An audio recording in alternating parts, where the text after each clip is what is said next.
Hello friends, आपके लिए जैसे केस स्टडी सॉल्व करानी थी। केस स्टडी 1 और 2 हो चुकी है, तो now let's start with case study 3। तो हम डायरेक्टली क्वेश्चंस पढ़ेंगे क्या कह रहे हैं, उसके बाद अगर हमें लगेगा कि केस स्टडी पढ़ने की जरूरत है तो उसको देखेंगे। What is the first question? Raman, who had invested substantially in LSL, was informed that only copies of written memorandum setting out the terms and conditions of the services could be provided inspection, as no written service contract with Arjun, managing director, as well as Ramesh and Ripudaman, whole-time directors, were available. Raman was not convinced and thought it would be a fraudulent practice for which the company, every defaulting officer of the company must be punished. इसमें बोला है कि उनको कोई भी member आपका inspection कर सकता है, नहीं कर सकता। कंपनी को लिखा पता, कंपनी को लगता है कि अगर मेमोरेंडम में ये चीज़ नहीं लिखी तो ये फ्रॉडुलेंट प्रैक्टिस है और हमको पनिशमेंट मिल सकती है। तो लॉ क्या कहता है? लॉ क्लियरली बोलता है, सेक्शन 190 में सिंपल लिखा हुआ है, अगर कंपनी के रजिस्टर्ड ऑफिस में कॉन्ट्रैक्ट रखे हैं और वो कॉन्ट्रैक्ट कोई भी मेंबर देखना चाहता है तो वो इजीली इंस्पेक्ट कर सकता है, उसके लिए कंपनी को अलग से लिखने की जरूरत नहीं है। तो इसका आंसर सिंपल होगा, it shall be not the company provide copies of the return memorandum setting terms and condition of the services for inspection, option B. Now let's move to second question. Second कहता है, according to Mahadevan, whole-time company secretary, SCPL was an undertaking of LSL. If the board of LSL decide to dispose of its investment SCPL, considering SCPL as an undertaking of LSL, which of the following shall be applicable? Simple law समझो। Law क्या कह रहा है? Section 180 कहता है board of directors के पास power है company के शेयर्स को सेल करने की, अगर उसकी अंडरटेकिंग है, होली और सब्सटेंशियली वो अंडरटेक करती है उस कंपनी को, तो वो with the consent of the company by special resolution company उसकी डिस्पोज ऑफ कर सकती है। अब इसमें ऑप्शन देखते हैं। Control exercise the power of disposing of undertaking bye duly convert. Board meeting नहीं, स्पेशल रिजोल्यूशन चाहिए। ऑर्डिनरी रिजोल्यूशन लिखा है, नहीं होगा।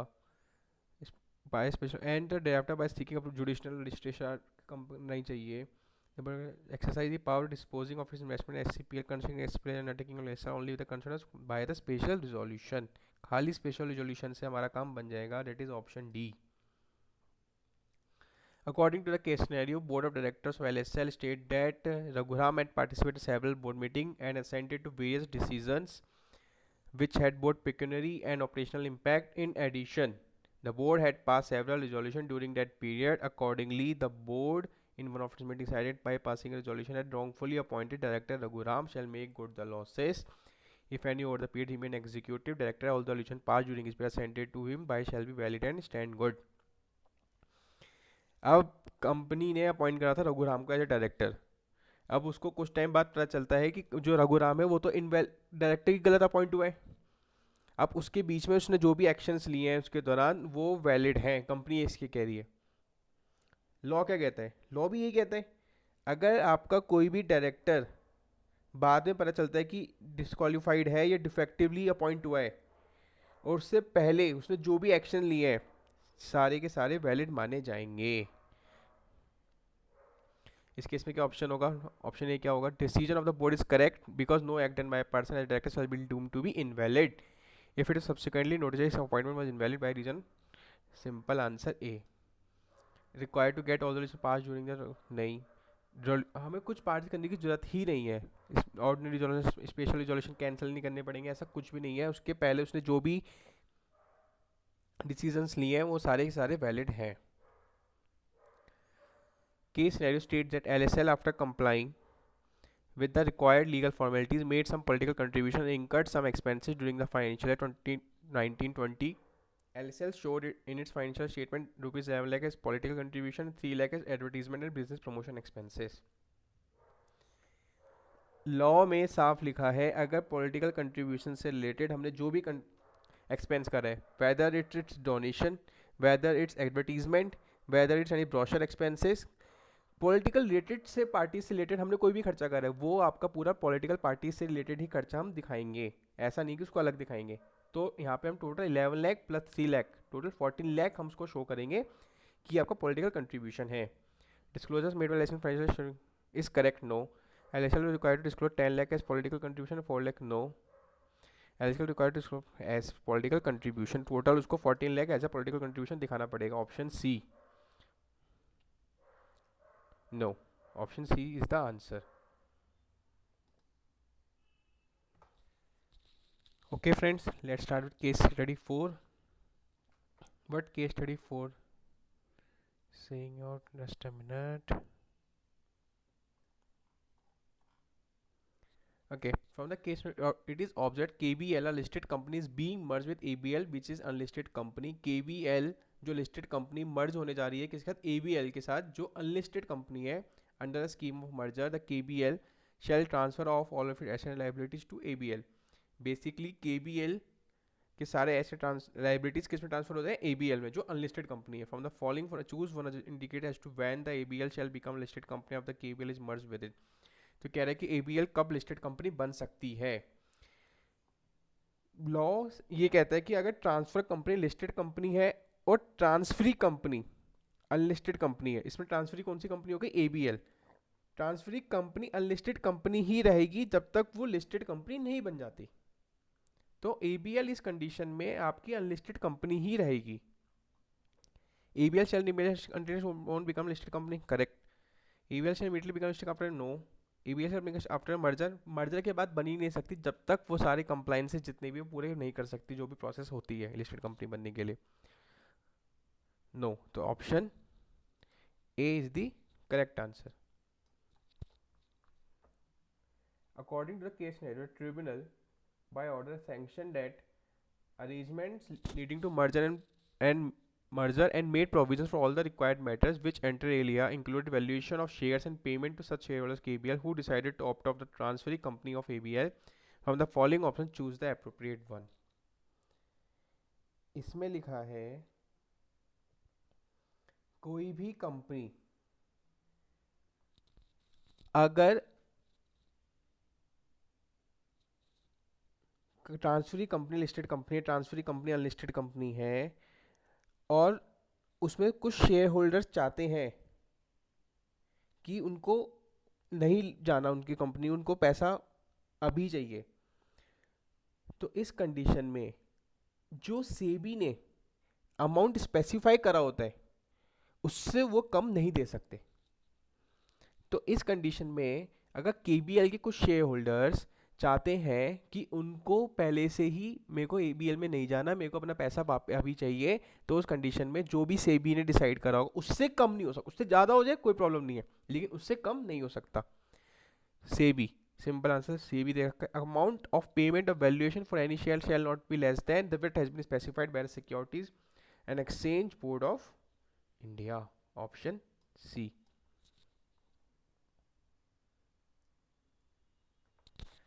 According to the contention of one of the earlier directors of KBL, that is a listed company, the merger scheme shall be effective from the date of certified copies registered by the registrar of company. अब इसमें से कौन सा option सही होगा? Correct effective date कौन सी होगी? ये कहना चाह रहे हैं केबीएल के डायरेक्टर्स ने, बोलते हैं कि आपकी मर्जर की डेट वो होगी जब हमने सर्टिफाइड कॉपी रजिस्टर्ड करा ली आरओसी में.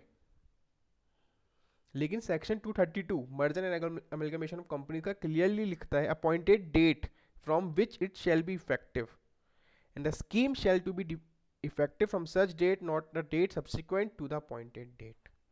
बेसिकली इफेक्टिव अपॉइंटेड डेट देखा जाता है being the completion of 15 days from the date of received of certified copy of the order of tribunal. जब ट्रिब्यूनल सर्टिफाइड कॉपी कर देता है, उसे जब रिसीव देता है कि हाँ भाई हो चुका है सर्टिफाइड, उसके 15 डेज के अंदर जब कंप्लीट हो जाते हैं वही आपकी अपॉइंटेड डेट होती है. The scheme shall be deemed to be effective from the appointed date being the completion of 15 days from date of receipt of certified copy of the order of tribunal. Option D.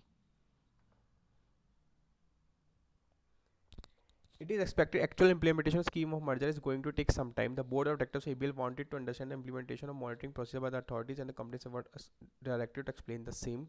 The following company secretary might have suggested. अब actual implementation हो चुका है, उसमें कुछ time लगेगा. Board of director ABL के समझना चाहते हैं कि क्या इम्प्लीमेंटेशन प्रोसेस क्या है, उसका अथॉरिटीज क्या क्या लगेगा, एवरीथिंग. तो कंपनी सेक्रेटरी उसको बता रहे हैं. तो इस कंडीशन में what will be the correct answer? इस वाली कंडीशन में सिंपल ये लिखा है कि हर कंपनी को जब भी ऑर्डर पास हो जाता है स्टेटमेंट फाइल करनी होती है विद प्रिस्क्राइब टाइम में। रूल 21 कंपनीज एक्ट में लिखा है with the register every year duly certified chartered accountant या कॉस्ट अकाउंटेंट या कंपनी सेक्रेटरी, इन तीनों में से जो भी प्रैक्टिस में है उससे वो सर्टिफाइड करा सकता है जो भी ऑर्डर्स दे रखे हैं ट्रिब्यूनल। और जो स्टेटमेंट फाइल होगी वो होगी CAA 8 में अलॉन्ग विथ फीस के साथ with in 210 days from the end of each financial year. 200 जब भी फाइनेंशियल खत्म हो जाएगा उसके 210 डेज के अंदर वो फाइल हो जाना चाहिए। तो ABL shall file a statement in such form within such time as prescribed with the tribunal every year duly certified chartered accountant caution company indicating whether scheme complied with। ये भी हो सकता है। Let's see another option. ABL shall until completion of scheme file a statement such a form as and is prescribed with the registrar every year duly certified chartered accountant or cost accountant whether the scheme is complied with in accordance with the orders of tribunal or not। ABL shall completion of such, इसमें जो best option लग रहा है date is B, क्योंकि ABL until the completion of the scheme file a statement such form within such time as may be prescribed with the tribunal with the registrar। Registrar को file करना होता है ना हमें। हमने सेक्शन देखना, section में क्या लिखा है with the registrar.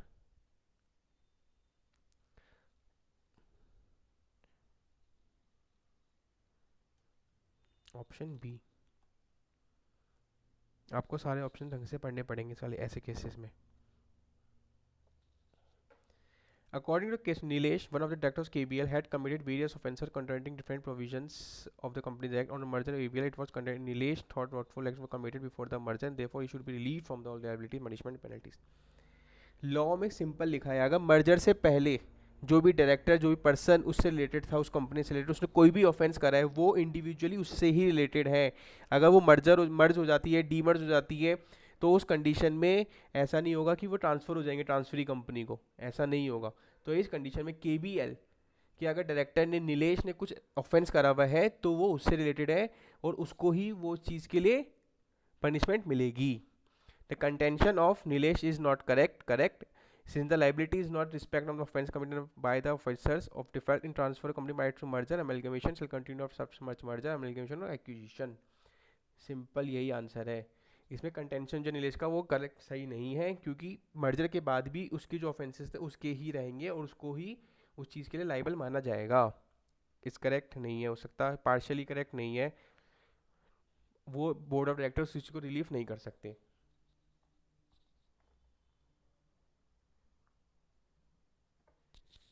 According to the case scenario, once the required implementation procedure of merger the manner of disposing of the books and paper shall be discussed. From the you choose the correct option. Books जब भी dispose हो सकती हैं जब हम central government allow कर देगी हाँ आप कर सकते हो। The books and paper of KBL can be disposed of immediately on merger with KBL with ABL no, not earlier than 8 years वो नॉर्मल केस में होता है after obtaining permission from central government tribunals in central governments। option C। Let's move to case study 5। In this case scenario, Anil Badal Chanchal and Damodar were appointed as directors by passing a single resolution at the AGM। Is such appointment valid? इसमें लिखा है कि अनिल बादल चंचल दामोदर सबके सब director एक ही single resolution pass हो गए, क्या अपॉइंटमेंट वैलिड है? अगर जनरल मीटिंग में मोशन अपॉइंट हुआ है कि हाँ भाई दो और दो से ज़्यादा पर्सन को director as a single resolution हम अपॉइंट कर सकते हैं, वो मूव नहीं हो सकता कब तक उससे पहले एक मोशन प्रोवाइड करा है कि हाँ उस मीटिंग में हम ऐसे डायरेक्टर्स को पास कर सकते हैं। उससे पहले एक मोशन पास होना जरूरी है कि हाँ हम एक और एक से ज़्यादा डायरेक्टर्स को एक ही सिंगल रेजोल्यूशन में पास कर सकते हैं। तो नेक्स्ट में जब भी एक या एक से ज़्यादा डायरेक्टर्स अपॉइंट होते हैं तो उस कंडीशन में हम वो अपॉइंटमेंट वैलिड हो सकती है। अब इस केस में मोशन जो है authorising appointment of Anil Badal Chanchal Damodar by single members pass in the meeting not single cast vote against hence their appointment by single resolution is valid. तो option will be Let's check. Appointment only by the chancellor when single resolution is valid because before any motion authorizing their appointment, single resolution was passed in the meeting, not single vote cast against such motion. Option A. In the given case scenario, according to the articles of all the directors are rotational. Had this been not the case, how many directors were required to retire at the AGM which was held on 20th August 2020? इसमें आपको calculation करनी पड़ेगी.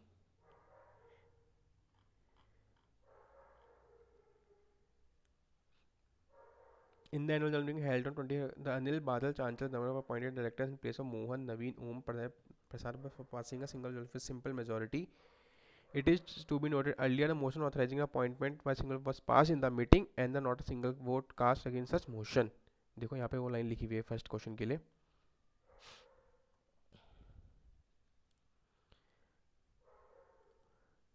Since the company was required to appoint 2 directors, the total stand of board of directors which go up to 16 directors from the present 14, whereas the articles of company can have a maximum of 15 directors.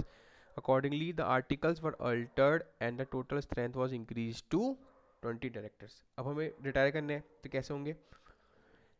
Number of directors retiring by return shall not be less than 2/3 of the total number of directors. तो 14 थे तो पहले 2/3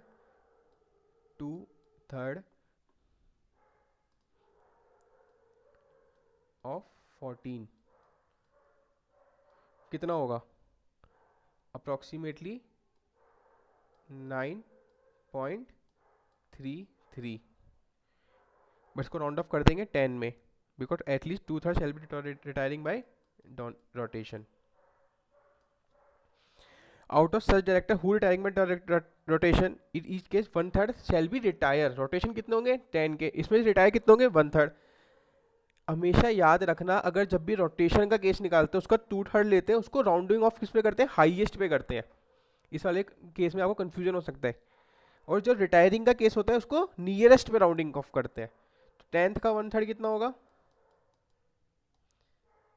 date is 3.33. Okay, which comes to nearest to 3. तो 3 shall be retire. तो यहाँ पे आपका जो ऑप्शन होगा 3, option C, 3 shall be retire.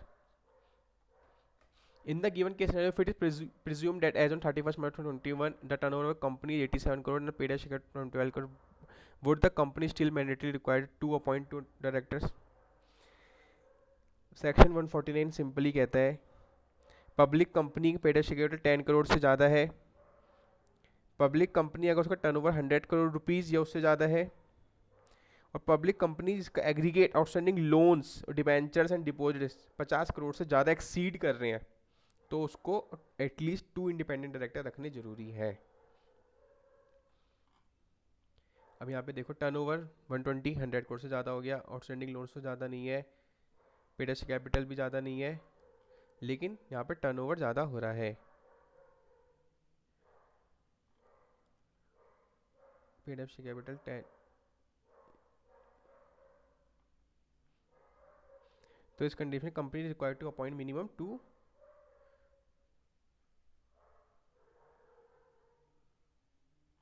Wait sorry,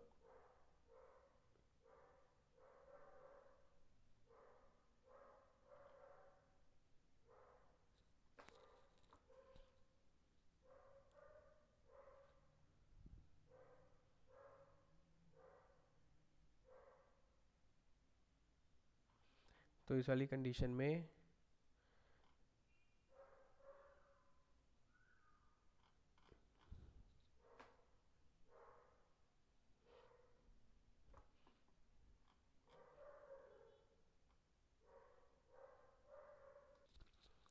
I think मेरे को ऐसा लगता है कि इसमें आईसीआई ने कुछ गलत लिखा हुआ है. इसका आंसर 2 ये वाला आना चाहिए यहाँ पे, इंक्रीज टर्नओवर का, क्योंकि यहाँ पे तो इंक्रीज टर्नओवर 100 करोड़ से ज़्यादा हुआ है क्योंकि प्रोविजन में खुद लिखा हुआ है. तो ऑप्शन अभी आप ये वाला कर दो, बट आई थिंक आईसीआई ने इसमें कुछ गलत करा है.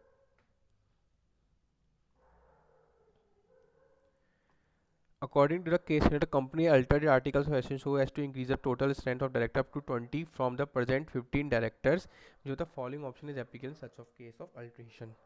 सेक्शन 149 में लिखा है कंपनी अपॉइंट कर सकती है 15 डायरेक्टर से ज़्यादा after passing a special resolution. तो आर्टिकल्स अल्टर्ड हो सकते हैं by special resolution. Articles Altered by passing a special resolution, option D. As on 12th August 2021, when the AGM of LTC was held, the total strength of director reached to 18. Due to the appointment of 4 independent directors, when all the directors are rotational, how many directors would have got retired? इसमें सबसे पहले वही करेंगे।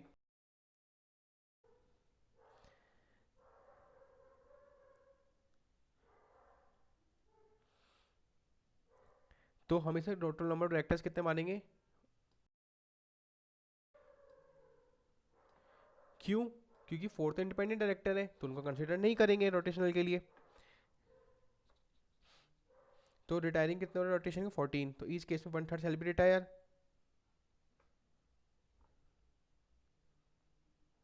तो उसका 1/3 निकालेंगे, कितना होगा 14 का 1/3?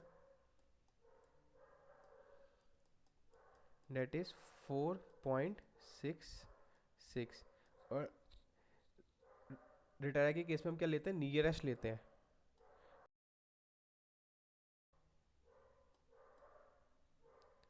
तो 5 should be the 5 director shall be the retiring director, option B. Okay guys, thank you. 3 case study solve हो चुकी हैं, बाकी मैं केस स्टडी सॉल्व कराऊंगा। Please like and subscribe the channel. Thank you so much and all the best.